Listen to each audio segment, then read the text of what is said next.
Today I am reviewing this, Marvel Zombies Supreme. Now, what Marvel Zombies is, it was kind of like a franchise that Marvel did.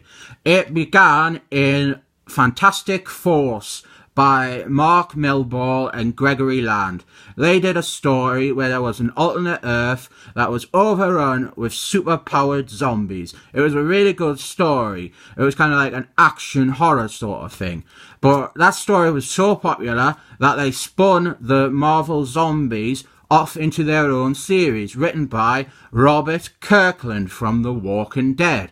And their own series was kind of like a comedy. It was like seeing your favourite Marvel superheroes as zombies, eating people, eating their loved ones, stuff like that. And then eventually, over time, Marvel Zombies, they revamped it, they would reboot it, and it eventually just became a brand that was kind of like an anthology, where it would be a different sort of zombies every time, a different set of characters. Eventually it crossed over to the main Marvel universe. There was a good couple of series with Morpheus, the Living Dracula. Those ones were good. The Marvel Zombies ones with him in. Then there was a really bad attempt to go back to being the original kind of like comedy book. But then eventually we get to this. It's a standalone series, basically. Marvel Zombies Supreme. And I am going to say this is possibly the final greatest comic that Marvel ever published. And the cherry on top of the cake is, I forgot that I had it in the nice oversized hardcover format. So for starters, I'm going to take off the dust jacket, because these always look phenomenal without them on. Like, look at that, nice shiny and stuff. It looks classy. Like, you could read this on a bus and people might think you're reading Russian literature, like Dostoevsky or another one. But the cover is good as well. All the covers for this series are very good. So I'll put that there so you can, like, if midway into the review you're wondering what the cover looks like, well, that is what the cover looks like. The story of this one is kind of like a fresh start. You don't need to have read any of the Marvel Zombies things beforehand. And what this one is, there is a group of Marines. It's like Predator or Alien. There's a group of Marines and they have been called to this scientific laboratory which is under quarantine because there has been a zombie outbreak. And they are joined by this character here, who, if you have ever read Marky Mark Griswold's run on Captain America, you will notice this as Bucky. But we're not allowed to call him Bucky anymore because the alt-right Nazis, they wrote into Captain America and said, oh, a black man cannot be called Bucky. That is racist to white people. So now they have to call this character something else. But I'm going to keep calling him Bucky just to annoy those evil Nazis. Right, so the Marines are joined by Bucky and they are going into this lab, and what happens is they start to encounter weird things, like this fast man here, and then this weird, like, animalistic monster thing, and he blows the head off. And what's happened is, in the lab they have created like zombies of the Justice League. Now, this actually, in a couple of pages, they do the origin, so I'll skip to that and then I'll come back to all the action, right? It's a subplot from back in Kazar by Marky Mark Griswold, where Marky Mark Griswold, he brought in the Justice League and he had them staying at this laboratory. And what happened is, there was this doctor, he was dying, and he thought, oh, I know, he asked the Green Lantern, he asked for like the DNA of all the Justice League, because he's like, oh, you're from another Earth, it might provide some sort of like medical advancement or scientific breakthrough. But he's a nasty bloke because he's really dodgy. What he did was he took their DNA code and he was like putting them into corpses, and then he found this magic energy in space and he used that energy to like bring them back to life. So now there's like a zombie Justice League clone army, and they have broken out. And I'll go back to where we saw them for the first time. Right, there we have it. The Zombie Justice League. Superman, obviously. There's Stephen Hawkman. There is Wonder Woman. There is Batman. There is Aquaman. This one up here, that is Metamorpho, obviously. This is Green Arrow. That is Black Canary. And this is Flash. So they're all there, all the classic Justice League characters, except now they are hungry for flesh. And we have, and like they all still have, even though they're like zombie clones, all have the powers of the original Justice League. And you can see like there, Batman, he is doing loads of gymnastics and stuff and eating all the scientists. And it is really good because the action starts beating off, and much like Predator, we start to lose, some of the Marines start dying. And at first I thought, oh, they have brought Bucky into this because he hasn't been in comics for a while, so they're just going to kill him off. But trust me, you will be pleasantly surprised. And then we have loads of action, really good art, and yeah, it's just really good action, really good art. And actually, I've mentioned the name Mark Griswold a lot, who, as I said, is my favourite writer. This laboratory was also created by Mark Griswold. This whole comic is almost like a love letter to Mark Griswold.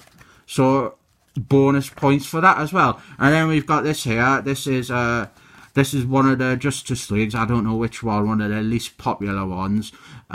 He has broken away from the pack because he is like a nuclear man. I think that might be his name, Nuclear Man. And he doesn't want to just eat human flesh. He wants to eat atomic energy and like radiated human beings. But we'll get back to this character in a couple of pages. And what happens is, because the whole laboratory is in lockdown, the Justice League sends Superman into the Earth's core, which the laboratory was doing experiments on, and he comes out in Nebraska. So now the zombie plague isn't like contained to the laboratory. And then we have this here, is like a little play on Superman's origin, where the old couple find him, except, oh, he's not a little baby, he is a zombie Superman, and he eats the old people. Meanwhile, in the laboratory, you also have this here. This is like the magic energy that the evil scientists use to animate the corpses. And as we'll, Bucky there, cutting Stephen Hawkman in half. That is cool. And then we have this. This is some more like the humour element of the Marvel Zombies. People playing football in Nebraska, and it's visual humour. The zombie Superman, he's eating them, and the guy up front, he hasn't a clue what's going on. He's like, oh, whoa, what happened to all my team? And then he gets eaten as well. And then Superman starts eating loads of cows. And then the superhero team of Nebraska show up, and these characters are cool. They should get their own series. Some really good visual storytelling there. He's showing how he eats loads of cows and stuff, and there's one there, look, he's wearing a cow head on his own head. That is funny. Yeah, Nebraska superheroes, and these characters, they should get their own series, except they all pretty much die on the next couple of pages, except for the woman, which is good because girl power and that. They all die except the woman. What happens is, zombie Superman, he has got mad cow disease from eating the cows. That is funny. And then the energy, look, it wasn't just energy, it was him. It was Ace of Hearts. Really good character, him. And you see what happened was, Ace of Hearts, he died years ago. And now they are finally bringing him back. Now, rumour has it that originally this was meant to be Kazar, and this book was meant to finally bring Kazar back from the dead, except the editor said no, because the editor is Tom Beevor, and Tom Beevor hates Kazar. So instead we had Ace of Hearts, which is a shame, because if it was Kazar, then the whole thing, it would have just been a love letter to Mark Griswold. But With that said, there is nothing wrong with Ace of Hearts. He is cool. He was in KSR as well, actually. So it's good to have him back. And then we have this issue here, number 3. And you might be thinking, oh, by issue 3, you might be thinking, oh, I'm a bit tired now. It's just been quite samey. It's all been like Jawbreakers versus zombies. And this is where it tricks you, because number 3 is like an interlude, and this one is really tragic. It's like a story. It's about that one, the nuclear man who broke away. He has gone to a village in Vermont, and he's basically, the whole village is like on its deathbed now. He broke into the nuclear power plant and he drained all the energy, and he's causing a meltdown. And the mayor, he is going around, he wants to try and save his town, but he's always aware that he's pretty sure he's like at the end of the town's life cycle, because it's obviously infested with like disease. A viral disease. And there you can see Nuclear Man, he is eating people, and we have this little subplot here. It doesn't really progress it, but it's the main story. Then you can see the mayor, he is shooting Nuclear Man, but Nuclear Man's obviously much more powerful than him, and basically it ends with, he realises the whole town is like either zombies, or they're dead, or they're gonna die, and he calls in an airstrike to just atomize everything, to make sure that the plague doesn't spread elsewhere. And it is a really, really tragic story. It's really clever. It's really, I think it comes at the absolute right point of the story, right in the middle. It breaks it up and adds a little bit of depth, a bit of tragedy, and kaboom, look at that big explosion.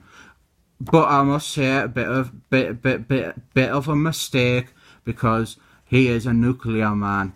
He probably will just absorb that and come back.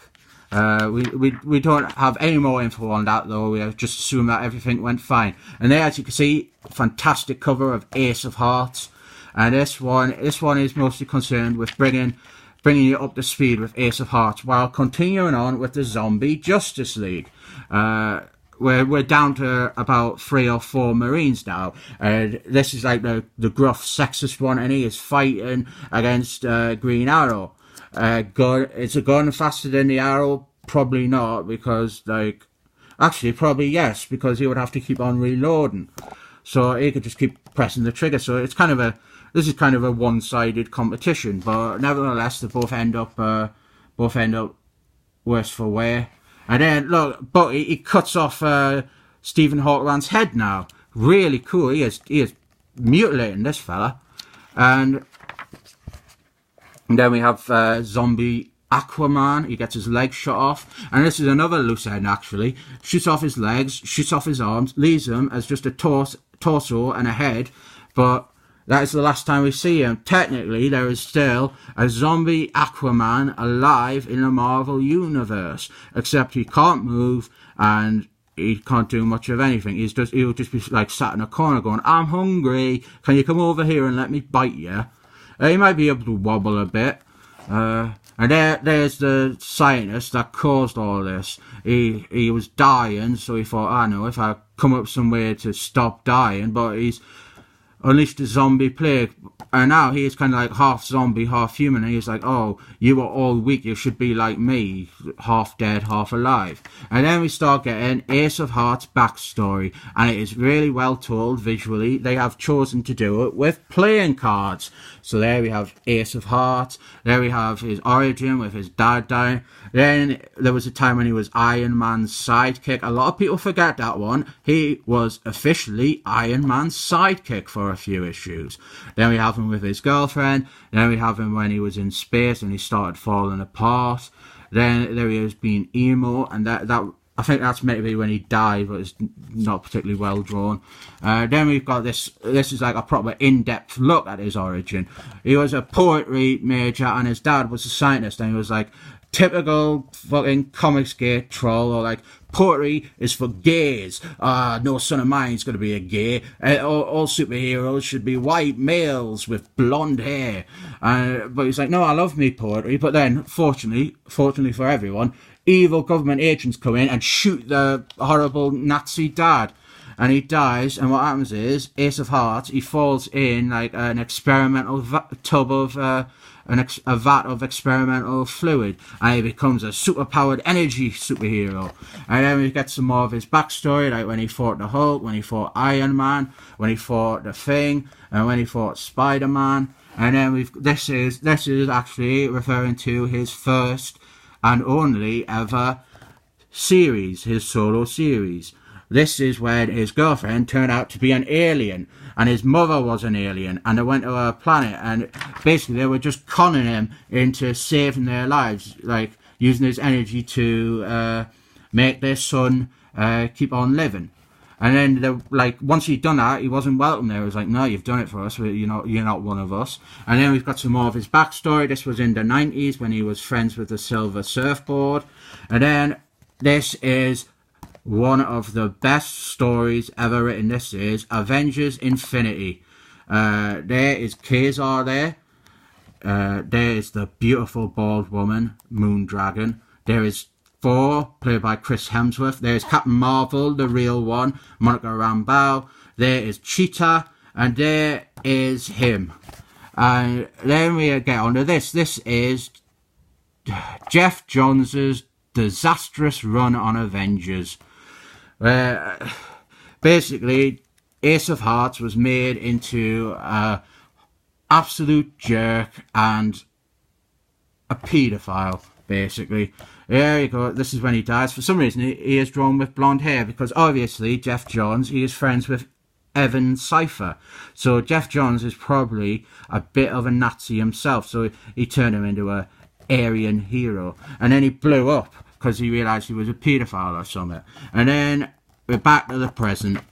And we just have some more action, and this is where Ace of Hearts really gets to shine, because he's really angry about all these zombie Justice Leagues. And there's another fantastic cover. As I said, all the covers for this series are amazing.